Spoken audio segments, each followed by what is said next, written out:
Greetings, everyone. Welcome to Make It Make Sense. I'm your host, Monique Pressley.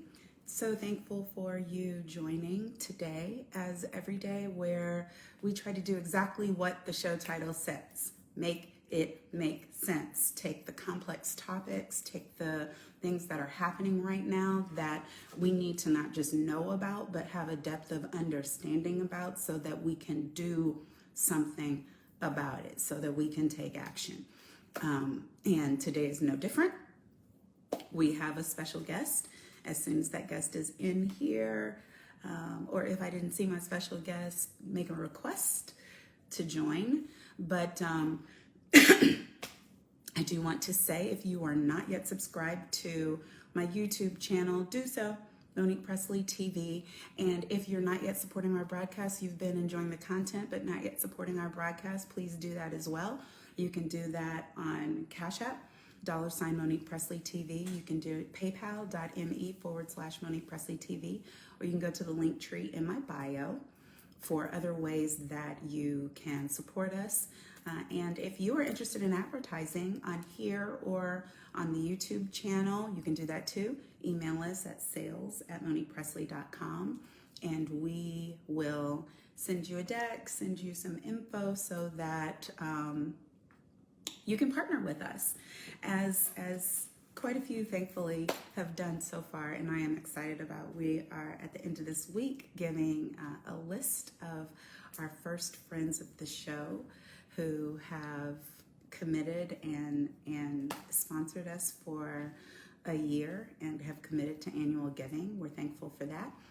And especially now in these times where so many things are going on, we absolutely, it's all hands on deck, and we've got to bring the information, no filler, no chaser. So we promise truth, we promise data. Even when we are motivating and inspiring you, we're doing that supported and rooted in what is real and what is true. And we have been doing that now since February 7th. So we are, what are we? Yes, almost 5 months in, for which I am thankful. Over 100 shows in, for which I am thankful and grateful. But what we're talking about today needs to be discussed. We, as you may have seen, go to my feed if you didn't, or go to my YouTube page. I last week was able to, at the U.S. Capitol, deliver remarks as the people's filibuster for gun law reform, and the House and the Senate did manage to get some legislation passed. Not everything that we need, for sure, but they did manage to get something passed, which the president has signed, that took some necessary steps. But we are still seeing every single day in our streets gun violence, and it's in any shooting of 8 or more is considered a mass shooting. The New York Times reports that we are at over 247 mass shootings just this year. That's heinous when you start thinking about those numbers. And something has to be done about it. And it's going to take all of us, because while we've got this legislature that is emboldened and just in cahoots with, basically indebted to the gun lobby and unwilling to do things that we need to get done, like getting weapons of war off of our streets, and ensuring that they cannot come into the hands of people who should not have them. We have to do all that we can as well. And one of the things that we can do is pay attention to what's going on in our own community, because we have, many people think that because we pay attention to police killing us and police misconduct and the things that they are doing to abuse us, and we pay attention to mass shootings, when we've got homegrown terrorists who are going into schools and killing us and going into shopping marts and killing us, that we somehow do not care and are not paying attention to the heinous crimes, the killings of our own people that are being committed by our own people, that somehow we don't care about that. And nothing can be further from the truth. Black on black crime is real. It's not any different than white on white crime or white on black crime or brown on brown crime.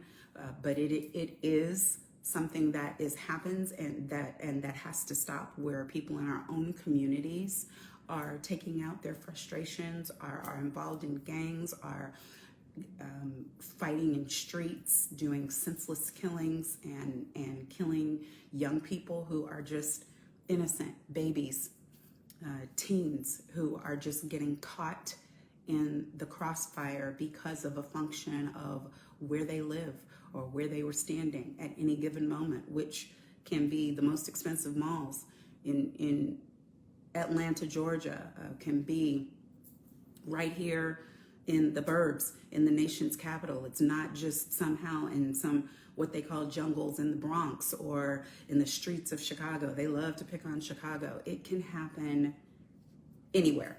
It can happen anywhere. And so I don't want to ignore that at all. And it's important to me that we pay attention to these things and that we call them out, and that I bring on people who care about that. And I have one such person. I don't see him in the feed yet, but I have one such person. And so I want to try to do a different kind of introduction for this person. Every day we lose another one. A mother lose another son. The cops find another gun. We don't make guns, so where the guns coming from? They dying so young, I swear they got a brother numb. Another brother gunned down in the streets. Then another brother locked in the beast. Now they got beef. And it's all on the internet, it's more like war. They back and forth, sending threads, feds know it all. Who did what, different sets, blog sites instigating, cause they getting checks. So kids think they gotta beef just to get respect. They trying to eat, and they see that they can get a check. They playing checkers when it's really chess.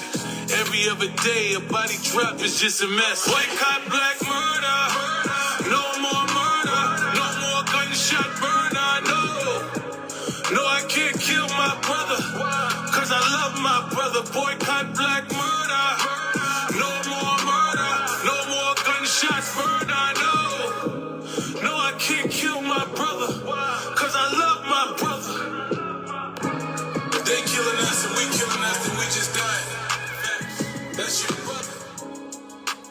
My brother, cause I love my brother. Boycott black.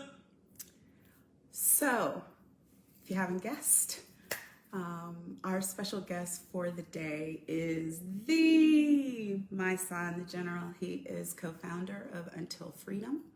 He is rapper, award winner, activist, strong brother, who is walking the walk, talking the talk in the latest initiative. Please request to join, sir. I see you on here. Latest initiative that I think actually started back in November, but they did a walk on Father's Day, which drew my attention, and I asked my producer to try to get him on here so that we could talk about it, especially as we are talking about all other things related to gun violence. But I'll show you, if you guys can see that, where they're asking us to take the pledge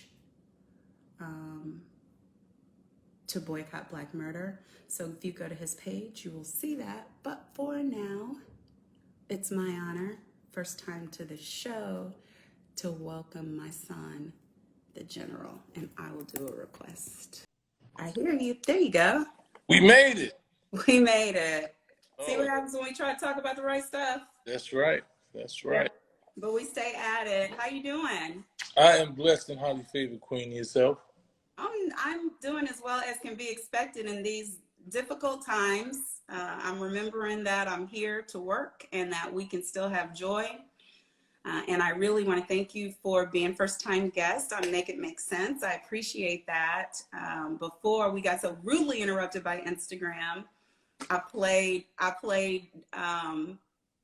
one of your pieces, which is fire.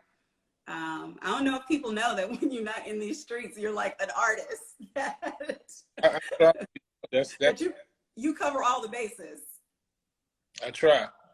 Yeah, and so everyone, please put some hearts on the screen for the Mysonne General, who's co-founder of Until Freedom, and they have a campaign now about boycotting Black murder, and that is something that I said just a few minutes ago, Mysonne. People think because we're out here protesting police violence and because we're out here talking about mass shootings and we're out here talking about other things that we somehow are ignoring the level of violence and killing that's happening within the communities of our own people. And that's not true, is it?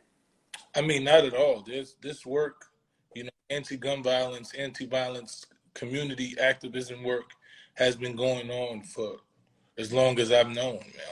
I started out doing that type of work in my community, being formerly incarcerated and coming from marginalized communities where violence is rampant. That was one of the main things that I wanted to do. I know a lot of people that were incarcerated who have been through a lot of different situations, who had engaged in violence. And I've seen the effects of the negativity and the trauma that they dealt with, and how every day they regretted it, and how doing 25 to life and life in prison for a decision that you make irrationally over a situation that you're not even thinking about 2 weeks after it happens is what happens in our community. So I came home advocating against that every day and mentoring young at-risk youth about that reality. And I think what people think fail to understand, right? There's different strategies to each thing that you do, right? Yeah. So when we're marching against gun violence, right? I mean, when we're marching against police violence, it's because normally there is a victim of police violence or state-sanctioned murder or, racist murder, and the person who committed this act isn't being held accountable. Mm-hmm. Right? So we're marching because we want the government and we want the officials to know that we're seeking accountability. We're letting the voices of the world be heard so they can see that all of these people here believe that this person needs to be accountable, or someone needs to be accountable for what happened, i.e. George Floyd. We marched because we didn't see, they were trying to act like these police weren't going to be accountable. Ahmaud Arbery, they weren't be accountable. Breonna Taylor, there was no accountability. So we were marching so that we can highlight and say these people need to be held accountable. Yeah. When there is violence in the community, JoJo shoots Ray Ray, right? Ray Ray's going to do life in jail. That's not. So the way that we have to attack it is not really with a rally. Sometimes we rally because we want to show the world, because it becomes a world issue, right? So it's able for you to galvanize enough people when something happens that a lot of people know about and they want to come out and show solidarity. So that happens. But more often than not, us marching for, violence that happens in our community is not the way to go about it, right?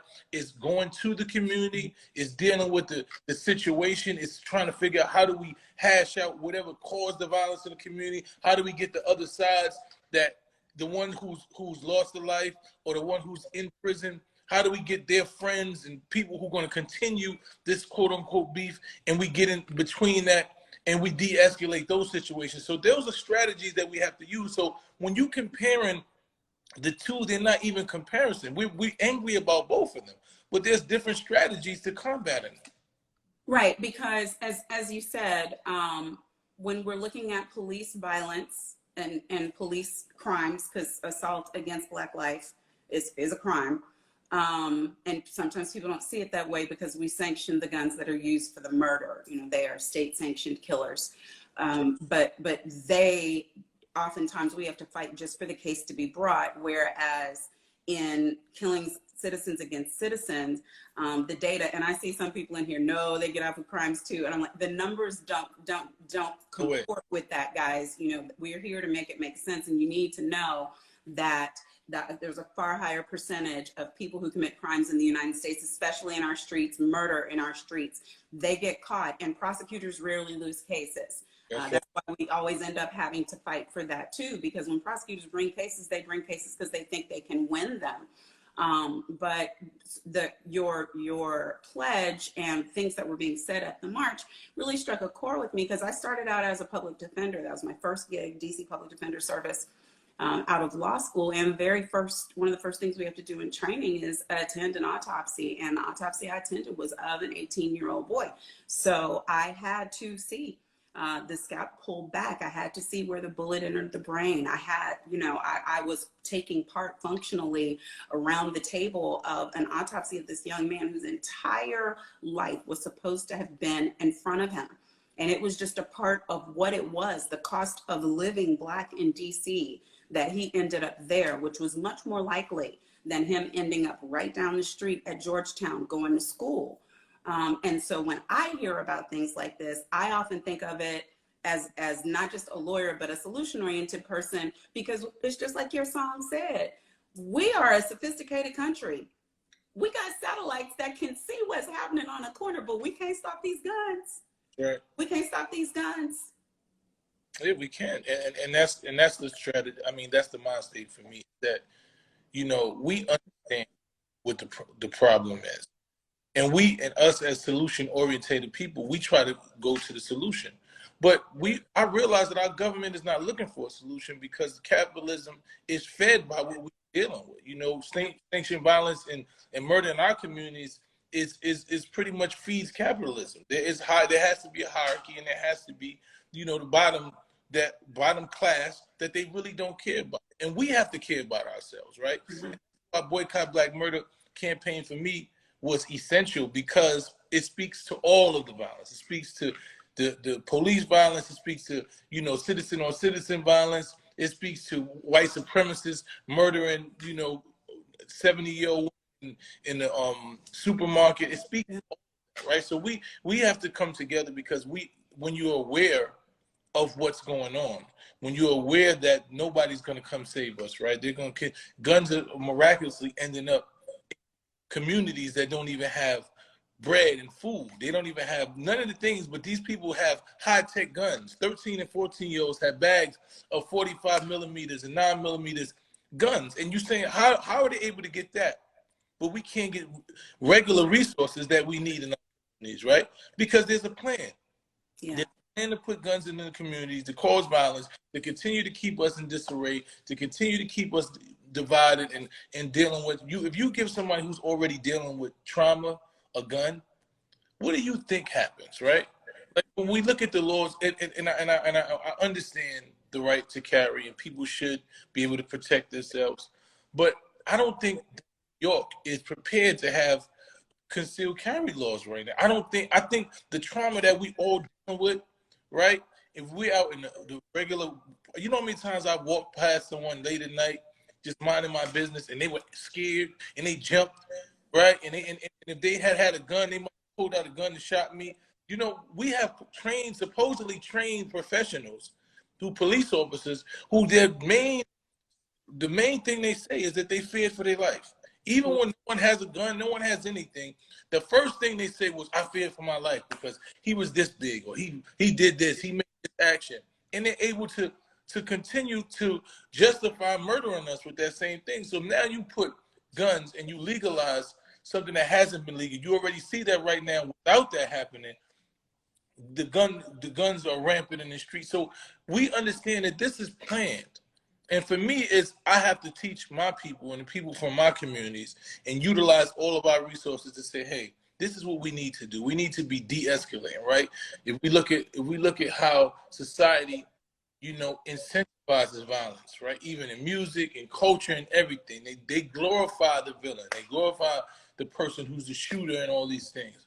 So my job, and I think people that come from where I come from who understand that, we have to retrain the mind state, right? We have to make the person who is the de-escalator the person to glorify. We have to say, quote unquote, you gangster when you're protecting your community. It makes you gangster and tough when you're able to talk somebody out of a violent situation, when you have enough composure to have a situation and not use violence, right? So those are the things that Boycott Black Murder wants to do. We want to unite with different community leaders, former gang members, current gang members, anybody who speaks the lingo and the language of what's going on in our communities and wants to step up. We want to involve in this coalition. We want to go to communities, want to find out what resources they need. We want to talk to the at-risk youth, find out what it is that they need to stop the violence, provide all of the resources, wraparound resources, trauma resources, medical, because mental health is something that we're really dealing with,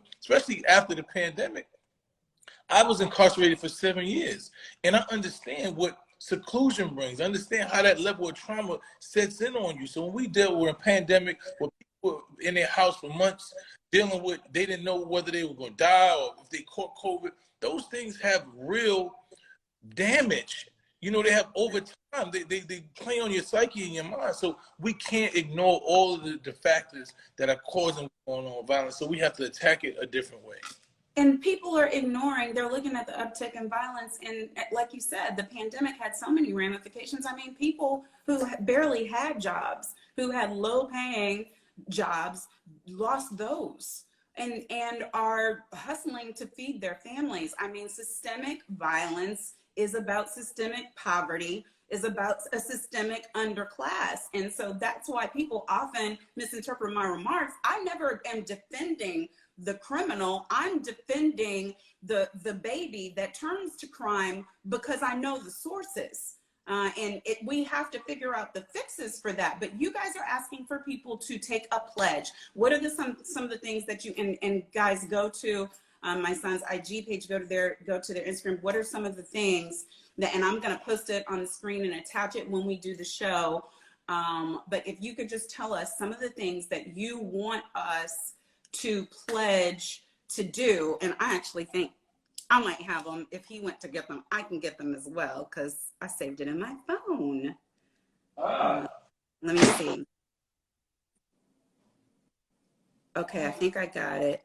I wish I could show it on the screen right now. When you see this show on YouTube, guys, the pledge is going to be a part of the show. So that's why for the more complete version of the show, you really have to go to my YouTube channel.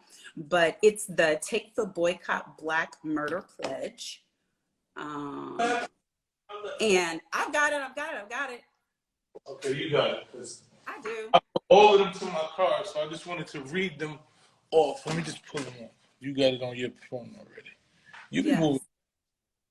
You want me to wait and let you do it, or you want me to do it? You can do it. You can do it. Okay.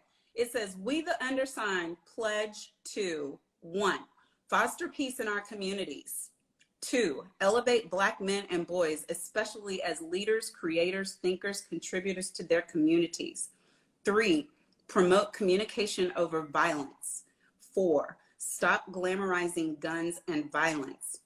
5, prioritize the protection of Black women, elders, and children. 6, boycott artists, influencers, media companies, and corporations that glorify, incentivize, and reward violence in Black communities. And 7, uplift mental and physical well-being in communities. It says to sign the pledge online, we can go to boycottblackmurder.com to add our names. I'm going to do that as soon as this is over, and I hope everybody else will go to, I just forgot it's Black women. Boycottblackmurder.com, boycottblackmurder.com. That's my Alzheimer's, my good grief. I'll say something and it's like, boom, gone. Need to have fragments. Boycottblackmurder.com. But that, it's so important. And I'd imagine that some of those aren't exactly popular, my son. So I laud you all for going out there. It's a lot, man. And I think because the culture has been so engulfed, and we've normalized abnormality, like we've normalized violence. We've gravitated. And I remember being young, right? When I first started being an artist, it's all I knew, right? So that's all I talked about was violence and shooting and guns. And as I started to grow, I started to realize that those things were detrimental to everything that I stood for, right? Even the fact that I only talked about it when I was incarcerated and got incarcerated for a robbery that I didn't commit. They utilized the substance of my music to say that this was the type of person I am. And even I was just talking about things that I seen or some things that I had actually engaged in, and I was trying, and I had evolved past that by the time I was an artist, it still came back to haunt me, right? Yeah. So in understanding that, if I call myself a quote unquote OG or someone who has a credible messenger, right, and I'm not telling the kids the truth, if I'm allowing them to go down the same path that I went down that didn't end up well, then what am I really doing? If I just want to peacefully coexist with you, if I just want to be cool with everybody and trendy with everybody and not disrupt and you know, and change things I see are negatively affecting communities, then I'm no better than anybody else. So at some points, some of the things that's in that place, people are not gonna like when you're talking about boycott artists and influence that promote. But the reality of the situation is, there's a difference for me from a young kid who doesn't know much better, that's seen their whole life, and they start to talk about that, right? Because there's evolution. If you look at a lot of different artists, Jay-Z had evolutionary stages. Jeezy has evolutionary. T.I., all these artists evolved. They started in the streets, and then as their reality changed, the substance of the music changed, right? Yep. You can't ask any artist to speak about what they don't know, right? But I ask them to be responsible as they speak about it, right? We can't. You as you start to realize that what you're saying is detrimental, and realize that you can't just keep saying it because it makes you money. Yep. That's where you have a problem with me, right? When you've attained a level of wealth and fame, and you have this big voice, and you live in the big house in Beverly Hills, and you're not committing any of these crimes, you're not shooting anybody, you don't have any ops, you don't have none of these things, and you continue to perpetuate that, knowing that it's going to cause real violence in communities because people are going to follow you. Now I have an issue with you. Yep. Potentially. You saying it, and you know what, my son, that's not just about violence in our communities, because I get into it with my counterparts and my colleagues, and some of them, I don't even pay attention to what they're saying anymore, because thoughts become words, words become actions. We have these platforms, and we just be out here just saying shit, right? And then people following us don't want to do stuff. They don't want to vote. They don't want to work. They don't, they aspire to high heights, but don't want to do any of the middle stuff. And we wonder why. And I'm like, because we use our platforms as ways to vent and to start petty beef with other people. And the people who are following us think that that's what it's about. And it's not. So I'm controlling my own mouth more. I watch all this stuff with these law cases. That's why I start the show. I'm like, I'm not doing that. I'm not just going to get on TV and be going back and forth at people with no end in sight, because we have to be responsible.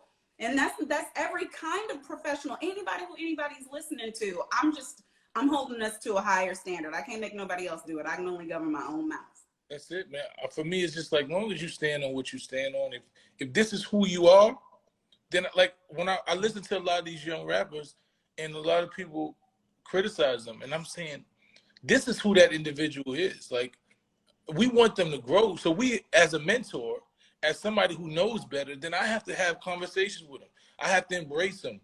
I have to sit there and counsel them. It's not cancel culture, it's counsel culture. Especially when I know these dudes have good intentions and they're young and they've been misguided, and people have preyed and played on their ignorance and played on the fact that they money or need resources to kind of guide them negatively. If I understand that, then it's my job to utilize every inch of what I have to guide these individuals.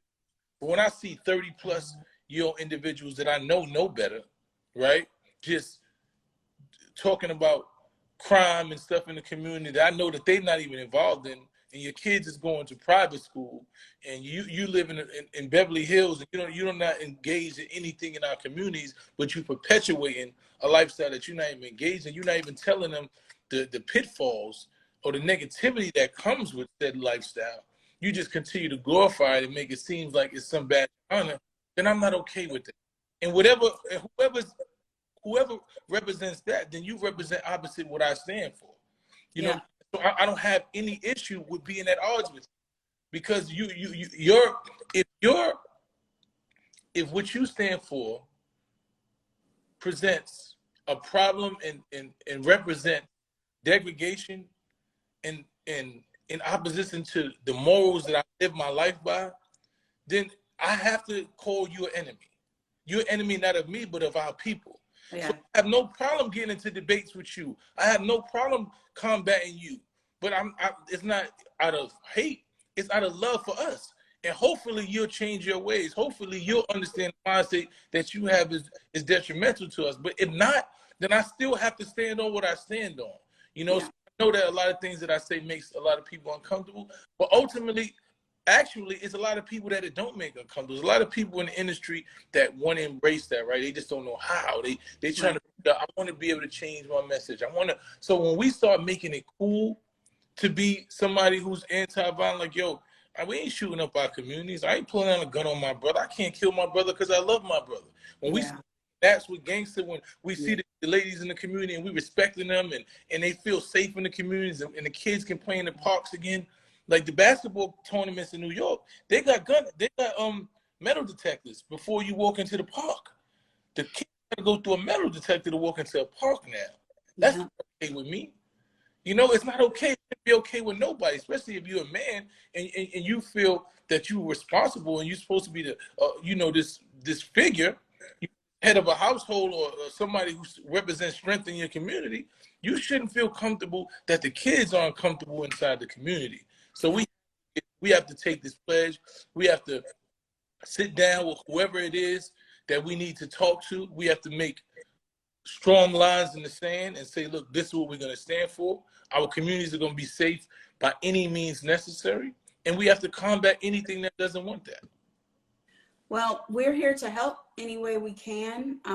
You guys know, I tell you, my sis, Queen Tamika, and all of the co-founders of Until Freedom, we support the work that you do. You always have an open door anytime you want to come here and share new things that you are doing. And you know, I'm not just on here talking about it. I see y'all in the streets. Get the marches. Hey, you'll be outside with it.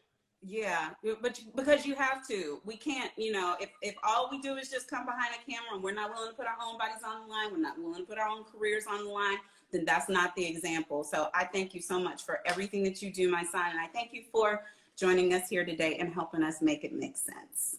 Well, thank you for having me, man. Once again, it's a pleasure. Continue what you do. Thank all your followers. Please join the Boycott Black Murder Initiative. Go to the website, sign the pledge, get involved. You know, we're about to do a lot of major things really soon. Shout out to my brother A.T. Mitchell in New York, who is the new gun violence czar of New York. And, you know, and I'm going to be working alongside of him with the Boycott Black Murder Initiative to kick it off inside of New York. And hopefully we can do it state to state and just create some real synergy and energy behind it and just retrain the mind state, man. The culture has embraced violence for so long that it's going to be a process. It's not going to be easy. It's not going to be simple. You know, it's going to be step by step. And we prepared for the long haul because we outside. When you're outside, be prepared. Yep. Amen. Thanks, bro. I appreciate you. All right, Queen. All right. Bye-bye. So, guys, I hope that you truly take that message to heart, that you will go to boycottblackmurder.com and sign the pledge, that you will do your part to curb gun violence in our streets, especially in our own communities. And that may mean taking part in some young people's lives who don't have any outlet, who are outside, and all of that they see is that environment. Each person is able to do their part, whatever that part is. And you may have to search yourself and figure out what more you can do besides in your own home and managing with your own families, your own children, your own environment, stretching out to do something more than that, because all of it matters. Thank you. If it's your first time joining, we're here Monday through Friday, noon Eastern, helping to make it make sense. You can subscribe to my YouTube channel, which is Monique Pressley TV, and get alerts there. That's where the full episodes land. You can also support us, please, with Cash App. It's $ Monique Pressley TV, paypal.me/Monique Pressley TV, or go to the link tree in my bio for more ways that you can support or advertise here and on YouTube, sales@MoniquePressley.com, and my team will get right back to you. We appreciate it all. But most importantly, please share. Help us help as many people as possible by sharing. If you learned something today from Mysonne, tweet about it, post about it, share the show when the show comes back, when the show is posted, share it in your stories, and tag #Make It Make Sense, tag Mysonne, tag me, or whatever other guests. If you're looking back at a show, please do your part by sharing. Don't just gobble up what you learned, belch and go. Share and help somebody else. Okay? Thank you. Blessings to you. I appreciate you so much for everything that you all are doing, especially this space that we share here. Till next time, take care.